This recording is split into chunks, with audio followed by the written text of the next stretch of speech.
So we're going to be starting with the driver's side door handle gasket, and essentially what we're going to want to do is remove the bezel from the door handle itself. But first what we're going to have to do to remove that bezel is to open the door and locate this grommet right here. It's at the center of your screen. Basically it's a grommet that covers a small hole, and inside the grommet is a plastic insert that plugs that hole. So all we're going to need to remove the insert is a 90-degree pick. There's a little bit of an indentation right here to fit the pick in.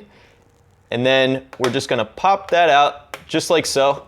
And sometimes the grommet wants to come out with that insert. If that's the case, I'd recommend popping it back in, because if you don't, you can end up damaging the paint with metal tools and you can end up with a small rust spot in here. So this is where things start to get a little tricky to show on camera, so I just wanted to give you a quick peek in here. Basically what we're looking at is this little flange which slides forward to back, and this locks and unlocks the bezel from around the door handle. So all we're gonna do is we're gonna take our 90-degree pick and we're just gonna push it straight in, just straight in towards the front of the car, and that should unlock the bezel. So we're gonna reach in here, get a good spot on there, just push till it clicks, just like that. It's all the way forward.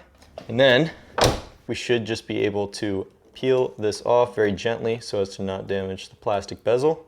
There go all the old bits of gasket. And now we're ready to go ahead and clean this up.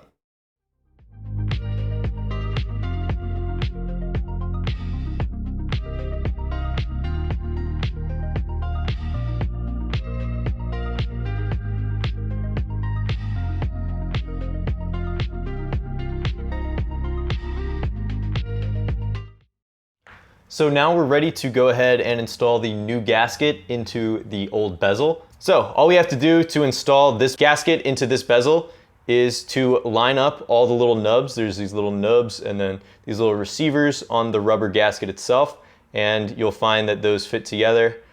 These little hooks kind of hook under the gasket, and then once we get it all lined up, we can just kind of press all those together until it's all seated nicely. Just work our way around, make sure everything's lining up.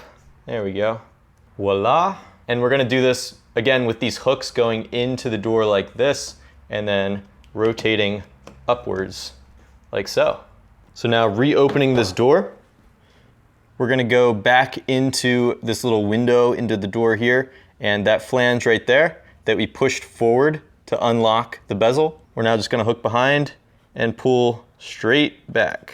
And what you may find is that you need to hold the bezel in with one hand while you do this in order to get everything to line up so that you can relock this little flange. And it should come back until you feel a slight click. There we go, just like that. And lastly, don't forget to pop this little cap back into the grommet. So this is the finished product with the gasket back in place, and I have to say, not only do these gaskets feel better than any other ones that I've tried, but they also look better. The fit is immaculate, it's perfect. Everything lines up just right and fits together just right. No weird issues, no waves, no gaps, nothing like that. And I can't say that for anything I've found on eBay or Amazon or anywhere else. So now all I have to do is go ahead and follow the same process on all 3 other doors, and then I'll be done.